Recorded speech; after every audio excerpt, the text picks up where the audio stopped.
Вести во 18 часот. Добар ден. Еве го денот преку најбитните наслови. Пресуда за случајот Талир 2. Екс-премиерот Груевски ослободен. Партиското седиште на ВМРО-ДПМН е одмрзнато. Ваквата ослободителна присуда е исклучиво резултат на донесување на Законот за изменување и дополнување на Кривичниот законник.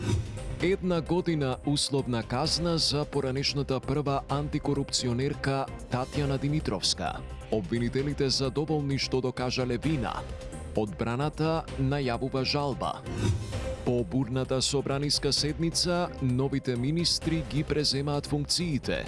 Опозицијата и денеска со обвинувања. Секакви погорни зборови избираше во изминатиот период, а сега почна да ги навредува и противниците во собранието. Супер вторник во Брисел. По 24 години за прв пат меѓувладини конференции со 4 земји кандидатки. Today itself, Super Tuesdays, we call it the most session conferences since 2002, but that in itself builds momentum. Рокас повика да се искористи моментумот. We really do hope that North Macedonia will very soon be able to start the accession negotiations. Ослободителна пресуда за случајот Талир, кој што се однесуваше на изградбата на партиското седиште на ВМРО-ДПМН, доби екс-премиерот Никола Груевски. Со одлуката паѓа и основата за конфискација на имотот, кој што беше замрзнат во текот на постапката. Од Кривичниот суд појаснија дека пресудата е резултат на измените на Кривичниот законник, кои што влијаеле на битието на кривичното дело. Михајло Видимлиски. Ослободителна пресуда доби екс-премиерот Никола Груевски за случајот Талир 2, кој се однесува на финансирањето на изградбата на партиското седиште на ВМРО-ДПМН. Со оваа пресуда паѓа и основата за конфискација на партиското седиште, имот кој беше замрзнат во текот на постапката. Ова е втора пресуда за предметот за кој во 2024-та Скопска апелација ја укина првата пресуда, со која Груевски беше осуден на 6 години затвор, а поранешниот владин секретар Кирил Божиновски условно. На тоа му претходеа измените на Кривичниот законник од 2023-та, како резултат на кој за Груевски имаше промена на обвинението, а делото против Божиновски застаре. Денешната ослободителна пресуда е резултат токму на измените на Кривичниот законник, образложи судијката Даниела Алексовска Стојановска. Инаку измените на Кривичниот законник беа донесени од тогашното мнозинство на СДСМ и ДУИ во собранието. Обвинетиот Никола Груевски претходно осудуван недостапен на органите на прогонот. Се ослободува од обвинение. Ваквата ослободителна присуда е исклучиво резултат на донесување на Законот за изменување и дополнување на Кривичниот законник во 2023 година, а како директна последица на кој што беше и укинувањето на првостепената присуда во овој предмет, како што тоа го констатира и апелациониот суд Скопје во второстепената одлука во овој предмет. Груевски беше обвинет за злоупотреба на службената положба и овластување. Според обвинението, дело сторено со искористување. Со измените на Кривичниот законник имаше измена на обвинението, дека делото го сторил со пречекорување на своите овластувања. Но доказите останаа непроменети. Судијката Алексовска Стојановска образложи дека обвинителството не понудило нови докази за да се утврди намерата. При постоење на истите докази, врз основа на кои судот претходно утврди дека е сторено предметното кривично дело со искористување на службената положба и овластување, цени дека при постоење на истите тие докази не се докажа надвор од разумно сомнение дека делото е сторено со друг вид на действија, односно со пречекорување на овластувањата и со неизвршување на службената должност. Случајот го отвори сега згаснатото СЈО во 2018-та, а потоа го презеде Скопското обвинителство. Но и за оваа пресуда странките имаат право на жалба, но конечната разврска извесно е дека не може да се промени, со оглед на тоа дека предметот застарува за околу 1 месец. Никола Груевски е се уште во бегство во Унгарија, а во судница одлука да ја слушнаа неговите адвокати и представник на партијата. А Кривичниот суд ја објави пресудата во предметот против поранешната председателка на Државната комисија за спречување корупција Татјана Димитровска, изрекувајќи единствена условна казна затвор од 1 година за кривичните дела оддавање службена тајна и компјутерски фалсификат.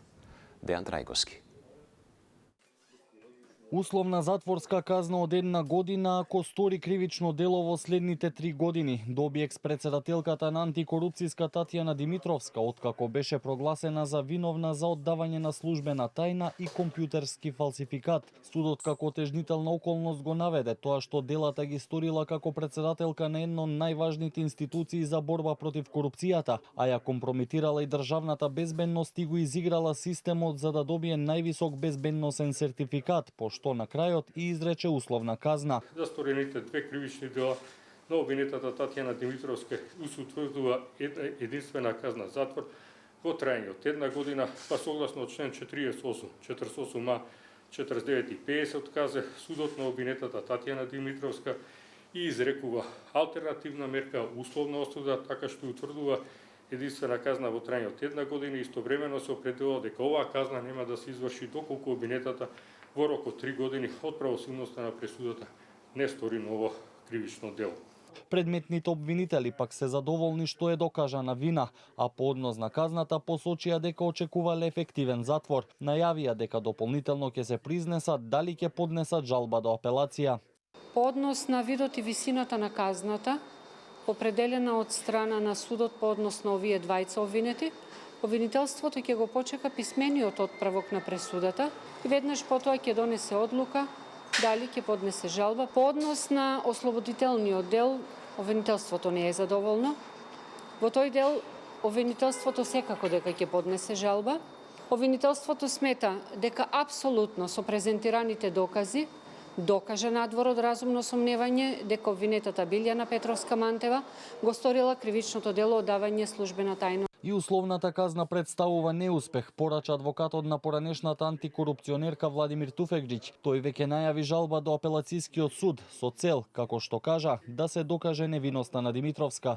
Јас сметам дека не е остварено законско битие на кривичните дела кои се стават на товар и мислам дека оваа пресуда добива примеси дека е изнудена под притисок на јавноста, така да се надевам дека аргументите на одбраната внимателно ќе ги разгледа апелациониот суд и ќе донесе правилна и законита одлука.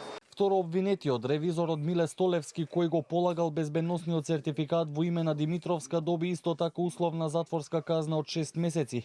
Единствено ослободителна пресуда доби Билјана Мантева, обвинета во случајот дека му оддавала службени информации на Небојша Стојановиќ, поранешен директор на ТЕЦ Неготино и обвинет во предметот адитив. Судот оцени дека Стојановиќ во тој период не можел да се смета за неповикано лице, бидејќи бил директор на институцијата. Што се однесува до Мантева, обвинителството децидно најави дека ќе се жали пред апелација.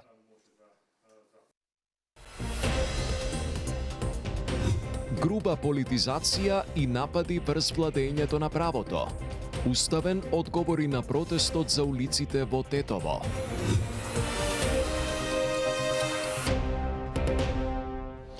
Дел од министрите кои доцна синоќа беа избрани во собранието денеска ги презедоа функциите. Седницата за нивен избор помина во на моменти тензична атмосфера, со кавги, повремени навреди и отсуство на опозицијата од гласањето. Сите детали од Јана Јосифовска. Сашо Кликовски седна во здравство, Ѓоко Вилковски ја презеде министерската позиција во социјална политика, демографија и млади. И Етон Шасивари го наследи Филков. Неколкумина од новоизбраните министри ги презедоа новите функции по вчерашната целодневна собраниска седница. Во зовриена атмосфера и без присуство на опозицијата, собранието доцна синоќа ги избра новите 8 министри од владината реконструкција. Наместо фокус на кадровските промени, седницата беше обележана со жестоки вербални пресметки, навреди, меѓусебни обвинувања и барања за извинувања, поради што опозицијата ја напушти собраниската сала. Сите министри беа избрани со 69 гласа за, без ниту еден глас против или воздржан, пошто дадоа свечена заклетва во собранието. Бурниот ден беше заокружен со заедничка фотографија со премиерот Мицкоски и новоизбраните членови на неговиот кабинет. Владината реконструкција помина во тензична расправа меѓу власта и опозицијата. На крајот од седницата, непосредно пред гласањето, премиерот Мицкоски упати извинување до пратениците и граѓаните за настаните што ја одбележаа собраниската седница. Среќен сум што го имам ова парламентарно мнозинство кое што досега испорача многу реформски закони кои што впрочем и еврокомесарката Марта Кос при незината последна посета овде кај нас го кажа на отворена сцена, како председател на владата, да се извинам на вас пратениците и на граѓаните што денеска бевме сведоци на овие настани и се надевам дека тоа нема никогаш повеќе да ни се повтори. Извинувањето на Мицкоски следеше откако пратеничката група на СДСМ обвини дека кандидатот за министер за локална самоуправа Иван Стоилковиќ упатил навреди кон нивните пратеници, а за истото се пожалија и од ДУИ. Тие бараа лично извинување од Стоилковиќ, но и од премиерот Мицкоски, како и да прекине седницата, а откако не добија, ја напуштија истата. Претходно СДСМ свикаа и воредна пресконференција, на која оценија дека однесувањето на владините представници било надвор од сите демократски критериуми. Во смирување на страстите не помогна ниту вонредниот состанок на координаторите на пратеничките групи со собранискиот спикер Африм Гаши, на кој според опозицијата било договорено да се донесе заклучок со кој ќе се осуди однесувањето на Стоилковиќ, но таков чекор не бил реализиран. Со цел за непречено функционирање на собранието, а како дел од заедничката координација, во име на парламентарното мнозинство, сакам јасно и гласно да кажам дека не одобруваме никакво однесување спротивно на принципите што ги заговаравме во етничкиот кодекс и согласно деловникот заради заштита на угледот и дигнитетот на собранието. Друг треба да побара извинување еднаш. Тој што доаѓа за министер треба да побара извинување што го направи цело ова и потоа на премиерот, значи бараме од премиерот да преземе мерки. Ваков начин на однесување кој што продуцира и омраза, кој што доведе до на работна насилство, треба да биде навистина осуден.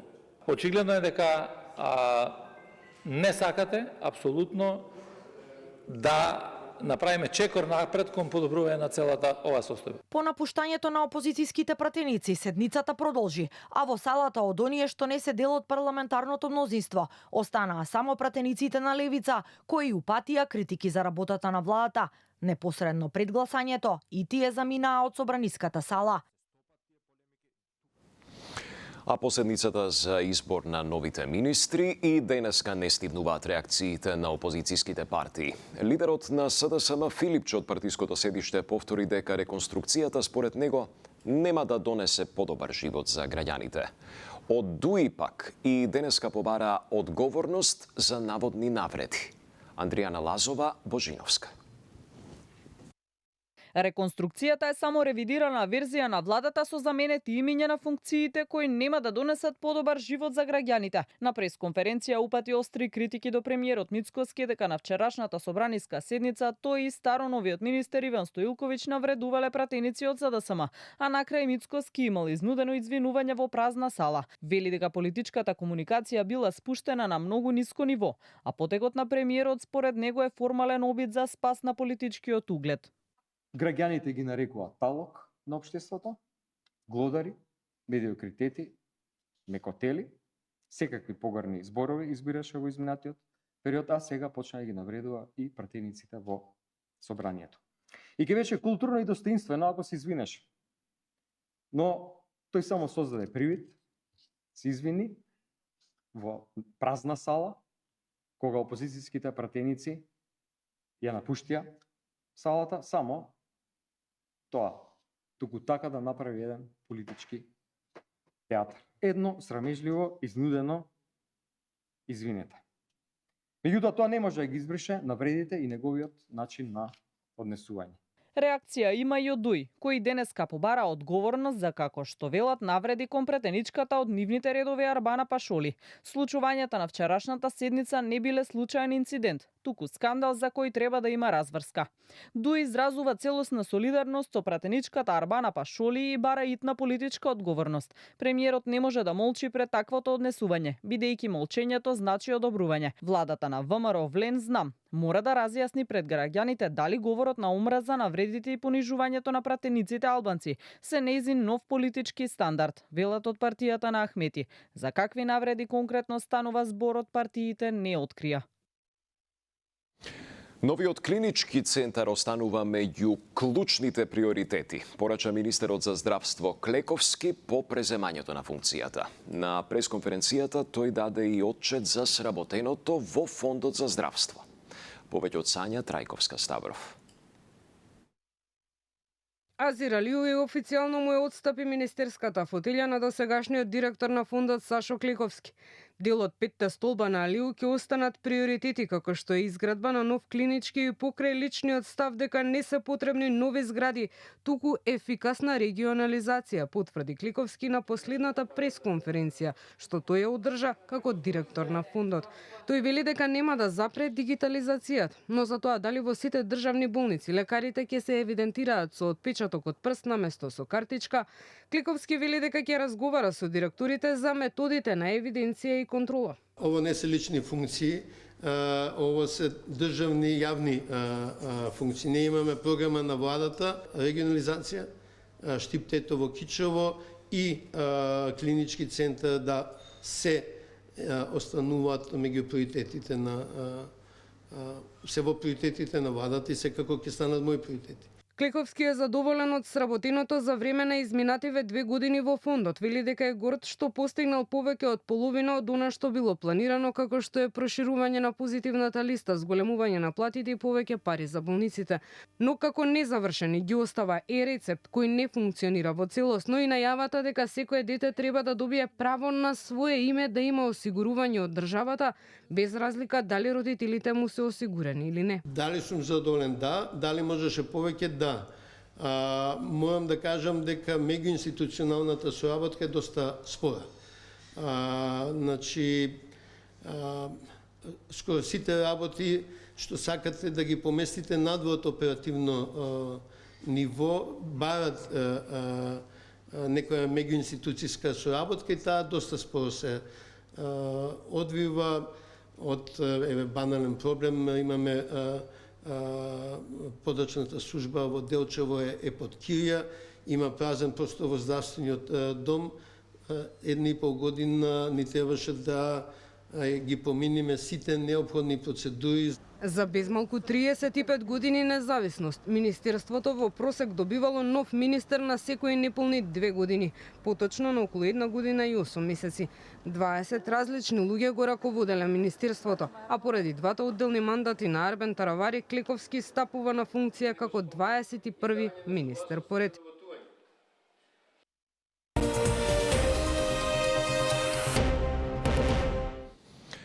Супер вторник за проширувањето на Европската Унија. За прв пат по 24 години во ист ден се одржуваат дури 4 меѓувладини пристапни конференции со Црна Гора, Албанија, Украина и Молдавија. Афродита Рамос. Супер вторник за проширувањето на Европската Унија. Вака во Брисел го опиша одржувањето на дури 4 меѓувладини пристапни конференции во еден ист ден, што според ресорната еврокомесарка Марта Кос се случува прв пат по 24 години. Од 4 водечки кандидатки Црна Гора, Албанија, Украина и Молдавија, Црна Гора е апсолутниот првенец, додека Украина постигнала голем напредок во последните 2 месеци, оценија Кос и министерот за европски прашања на Ирска Томас Бирн, чија земја е актуелен председавач со Унијата. These are our front runners for Moldova and Ukraine. We will open cluster 6. It is on the external relations, both of the countries. It is also about cooperation in the defense and tackling the hybrid threats. Both countries will contribute to the European security structure. It is a watershed moment for Albania with the closing the chapters, and of course our the frontrunner Montenegro, with today another closing of 2 chapters, altogether 18 from 33, meaning more than the half. Овој супер вторник е знак до земите кандидатки дека Унијата е подготвена за проширување, изјави ирскиот министер Томас Бирн. Тој, како и Кос, порача дека проширувањето останува меритократски процес. Today itself, Super Tuesday, as we call it, the most accession conferences since 2002, that in itself builds momentum, that people will see in accession countries that there's a European Union and its member states willing to move that process forward, and willing to make it real. And that our member states as well, and their systems begin to prepare themselves with even more urgency than they've even shown already on this process. So I think that we will continue to drive this forward. Иако соседна Србија не доби зелено светло од Брисел за отворање на третиот кластер, според еврокомесарката Кос, Белград испраќа сигнал дека е подготвен за поголемо стратешко усогласување со Унијата. Неколку земји членки се против напредокот на Белград поради невоведувањето на санкции кон Русија и за останување во владењето на правото. Евроамбасадорот Михалис Рохас изрази надеж дека многу работи за македонските евроинтеграции се случуваат зад очите на јавноста, повикувајќи ја земјава да го искористи европскиот моментум и наскоро да ги почне пристапните преговори. Повеќе од Сандра Спасовска. Очекувам Македонија да го следи примерот на 4 земји кандидатки кои денеска во Брисел отворија или затворија поглавја и кластери и да го искористи расположението за проширување во Унијата, рече ЕУ амбасадорот во земјава Михалис Рохас, прашан која е неговата порака за Македонија, чиј почеток на преговорите е условен со носењето на уставните измени. We press the accelerator and the 4 countries involved are going very fast. So we really do hope that North Macedonia will very soon be able to start the accession negotiations. Once this happens, the whole momentum changes, and I am convinced that you can catch up very fast. По денешниот исчекор на преговорите на Украина, Молдавија, Црна Гора и Албанија, лидерот на опозицијската СДСМ Винко Филипче повторно упати низа критики до владата за незините политики поврзани со европскиот напредок на државата. Вчера имаше средба во Париз по повод Националниот ден на Франција и таму на местото каде што се собрани сите европски лидери. Ние сме представувани од вице-премиерот Беким Сали. Немам никаква забелешка во протоколарниот дел, но дали е ова вистинско однесување на еден премиер на држава? Да не биде присутен на местото каде што се собрани сите европски лидери, на едно место кај што може да ги искористи, да се бори за државата, тој избира да не оди таму. Во однос на исполнувањето на реформската агенда, чиј рок истекува утре, а изборниот законник и натаму е во ќорсокак, Рока се оптимист дека и последната реформа може да се донесе во последен момент. Тој рече дека има информација оти координаторите разговараат на дневна основа и дека се надева дека ќе се постигне консензус. Груба политизација и напади врз владењето на правото. Вака председателот на Уставниот суд Дарко Костадиновски го оцени протестот на ДУИ поради одлуката за преименување на улиците во Тетово. Порача дека судот одлучува исклучиво според Уставот и законите. Ивана Стојановска. Груба политизација со апсурдни и безсмислени напади упатени кон Уставниот суд. Вака првиот човек на Уставен, Дарко Костадиновски, го оцени протестот организиран од ДУИ поради преименувањето на улиците во Тетово, кои беа укинати со одлука на судот. Порача дека ваквите протести се насочени против владењето на правото, а нападите од партиите за работата на судот, кои како што посочи Костадиновски траат од почетокот на неговиот мандат, ги смета за комплименти. Вели дека тие се доказ дека Уставен добро си ја врши работата. Порача дека судот ја донел одлуката за преименувањето на улиците во законски пропишана постапка. Што е политичка одлука? Да речеме во Рете одлуката на општина Тетово. Па ние утре имаме 80 држави во државава. 80 општини ќе речат Уставниот суд има пракса, он вика не треба законски те услови да бидат исполнети за улиците и во град и училиштата и во град Скопје и во Чаир.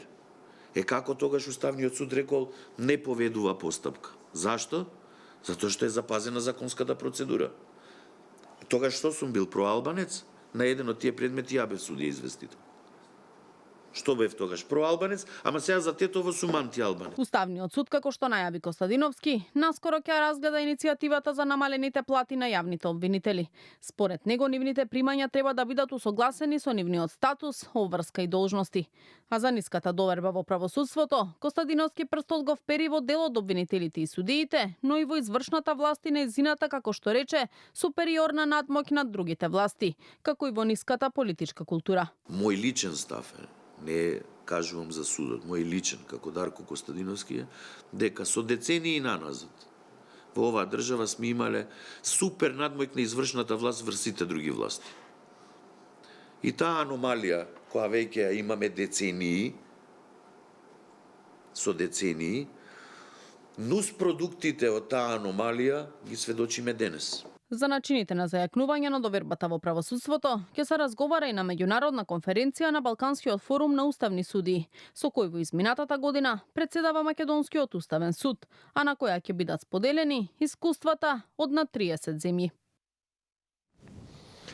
ДНК анализата на фолиите во кои што биле завиткани 350.000 евра сокриени во зидот од семејната куќа на поранешниот апелацијски судија Ѓоко Ристов е валидна и нема траги од контаминација, тврди вештакот од МВР на денешното судење во Кривичен. Одбраната пак остана на ставот дека доказите се компромитирани. Повеќе од Дејан Србиновски. Немало контаминација при утврдувањето на ДНК анализата на биолошките траги пронајдени на алуминиумските фолии во кои биле завиткани 350.000 евра во дупка во зидот во семејниот дом на поранешниот апелацијски судија Ѓоко Ристов и покажува совпаѓање со ДНК профилот на обвинетиот.